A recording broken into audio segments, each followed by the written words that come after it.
The Beekeeper is directed by David Ayer and stars Jason Statham as a man who goes on a vengeance campaign that takes on national stakes after he is revealed to be a member of a secret organization known as the Beekeepers. I really thought I was done with January for movies, and I know this came out way earlier in the month, but I got to see it yesterday, and I just had to talk about it. I definitely missed on this one, but I had a lot of people recommending it to me, so I thought I would give it a try, and oh, I'm so glad I did. This movie is really fun to watch, and it's kind of a throwback to old 80s, 90s action, but bringing it into a modern era. It actually shares some similarities to John Wick in that way. You know, both movies are about a man who is really good at killing, who is retired, who comes out of retirement when this horrible disaster thing happens in his life, and he is now going to go on a rampage and make everybody pay for it. I loved this movie so much. It's so fun. It brings back the idea of just taking a very simple concept and just letting you have brutal fun with it. Sticking with the idea that it's kind of a throwback to old 80s and 90s, you think of something like Speed, where it has a very simple concept and then you're just on an immediate thrill ride for the film. That's kind of what this does. This movie doesn't waste any time getting started. There's very minimal setup where you get to know the characters just a little bit, then disaster strikes immediately, and his reaction is also instantaneous. Before you know it, Jason Statham is killing people. And oh man, the way he kills people in this movie. Oh my goodness. There's this scene in a barn. It doesn't shy away at all from just gruesome, brutal violence. Lots of blood, lots of gore. And it's just so fun. What I actually found really unique about this idea, and what ended up being really satisfying about it, is your villains are people who work as the heads of scam call centers. These are the people where there's a virus on your software and you have to call a number to get them to fix it, and they run you through all these programs and steal money from innocent people. While the movie portrays them in a very cheesy, overwhelming, not exactly the most realistic way, the actual act of these scammers is a very real thing. So it's really fun to see them parodied in this way, and then have Statham just decimate them throughout the film. The action sequences themselves are actually very well shot, which is something that doesn't always work with these type of movies. A lot of the times you'll run into action films that are extremely shaky cam heavy, and if it's not Jason Bourne, it just doesn't really work. But this movie managed to balance it out really well with kind of a handheld vibe, where the camera's not just sitting back, it is moving with the action, but it's not difficult to follow what's happening at all. You still get to see everything very clearly, trust me, it's brutal. Along with how they're shot, the sound design for these fights was also amazing. Like, everything had a crunch, a good sound, a really impactful feeling. I don't really know how else to describe it. It's not like the punches have a very distinct sound in something like Indiana Jones.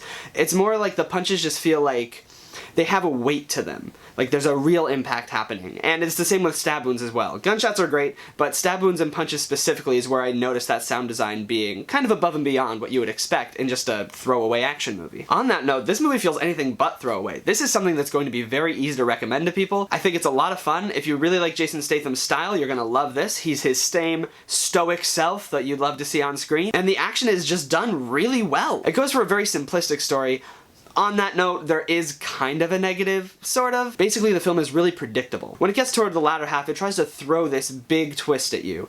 And the twist isn't much of a twist in my opinion. You really see it coming. It's really obvious from the first moment that this character steps on screen that they're going to be involved in some sort of twist type payoff. And it happens. It's pretty obvious in my opinion. It's certainly foreshadowed early, but it didn't really encroach upon my feelings on the film. I think just because I wasn't really looking for a huge deep plot twist or anything like that. Yeah, I saw it coming a mile away, but it was still fun. You're coming to this film to see Jason Statham beat people up, and if you're just looking for a fun action movie, this is exactly the type of movie you should be going to see. The pacing is very tight, and I could see some people also feeling that that part might be a little bit negative, just because we don't spend a ton of time learning every detail about these characters, but I don't really think you need to in this type of movie. It doesn't waste any time in a sense of everything is building toward the next action set piece, so you're really not facing a lot of downtime. There's also these FBI agents that are involved in trying to find Jason Statham and learn more about this Beekeepers organization. Honestly, I don't really think they need to be in the film. Nothing really gets accomplished. I get that they're trying to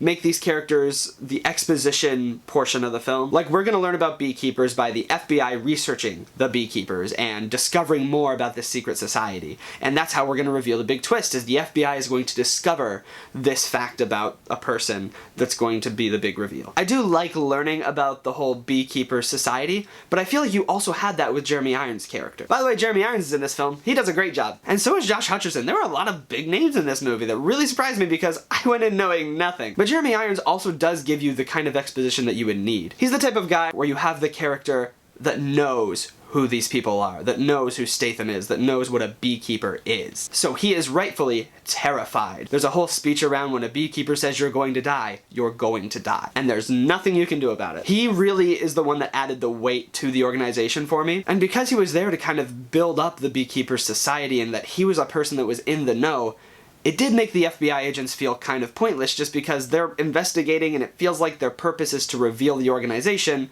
But if you already have a person who knows what the organization is and is rightfully terrified of them, you don't really need two people doing that. So yeah, I guess my one negative that is still related to pacing is the FBI agents, because while we are building to each set piece really well, it feels like you're just kind of waiting through the FBI scenes to get to the next scene. But it's a very small issue. It really didn't hinder my enjoyment of the film. I was smiling, giggling, having a great time watching this. It's definitely a popcorn flick. Get some friends together, watch it, cheer on Statham as he beats up these, you know, corporate people that you just want to see fall. Also, the way this movie wraps up, it kind of leaves room for more.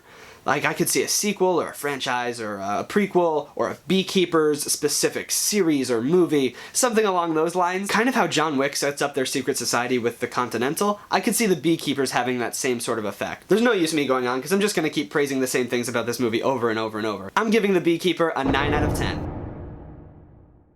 There's not a lot to say. It's just fun. It's excellent. It's a thrilling action movie from start to finish. You're really gonna have a great time watching this. It's really only losing a point for the FBI scenes because I really love this movie. I think it's a lot of fun and I highly recommend it to anybody who's an action movie fan. Thank you so much for watching. Let me know in the comments below what you thought of The Beekeeper or what's your favorite 80s or 90s action movie. Subscribe for more reviews very soon, and until then, so long, friends.